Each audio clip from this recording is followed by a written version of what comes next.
Hey guys, I'm down in the garden today. I am trying to clean up some of my frost damaged brassicas today, as well as some parsley and some beets. So these plants were not killed by the frost. The beets will be just fine. The parsley will be just fine.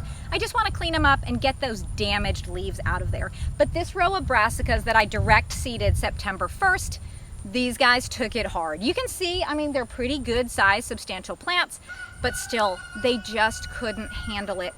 Down further in the garden here, I have some transplants that were started inside in July and then transplanted out September 1st. These guys handled it a heck of a lot better. So put that in your notebooks. Remember that if you're gonna direct seed, you need to give your direct seeded brassicas a bit of cover. Now we did get down to about 28 degrees one night, and then I want to say we were almost down to 22 that second night. So that's pretty rough. These did have a frost fabric over them during that 22-degree night, but they just look very sad. So I'm going to do my best to take my scissors and just trim off those damaged leaves. I'm not going to take as many leaves as I can because I still want to give that plant the opportunity to, you know, do photosynthesis and regrow and repair itself. So that's what I'm up to today. So in this row, I have some Savoy cabbage, which is kind of like a curly headed cabbage.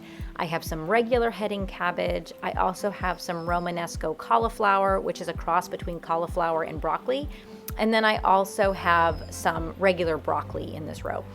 And typically I start all of my brassicas inside in July. We are so hot here in South Carolina that if I start them outside, a lot of times they'll just bolt because July temperatures are still in the 90s. So I usually start them inside in July and then transplant out September 1st. This row was kind of an experiment for me. I wanted to see if I could be successful at growing brassicas if I just kind of threw some seeds in the ground in September when the weather had cooled off.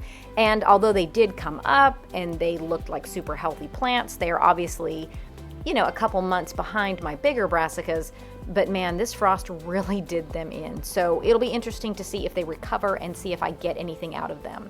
But when you are taking care of frost or frozen, freeze damaged plants, there's a few guidelines that you want to keep in mind.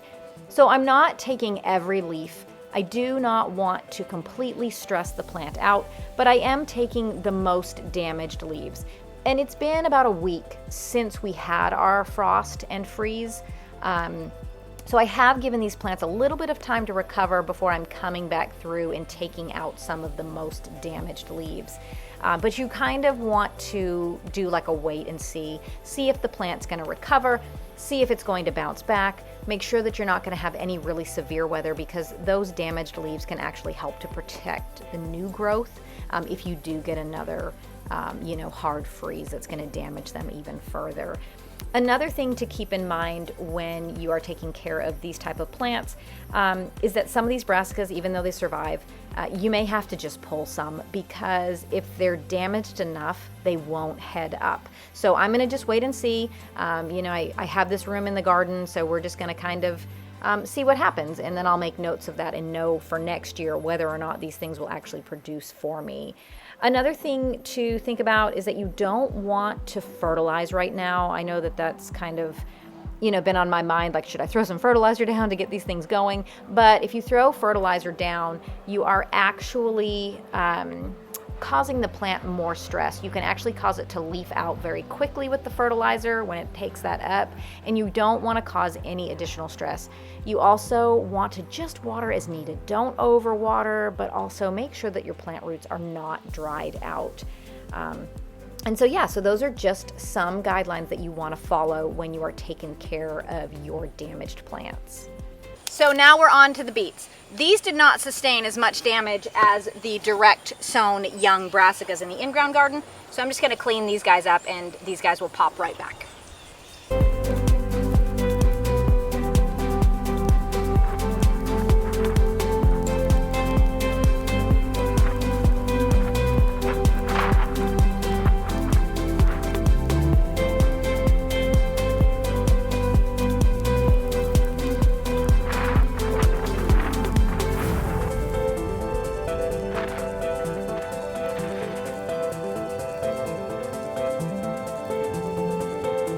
Okay guys, well there you go. It's a relatively simple garden task to do today.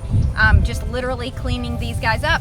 So like I said through that video, there's a few things that you want to kind of do before you come and do this process that I just did. So just make sure, you know, if you all had some damage, just follow those guidelines. Give your crops a little bit of coverage if you can on those cold nights. But otherwise guys, thank you so much for hanging out with me today, and I hope you have a great rest of your day.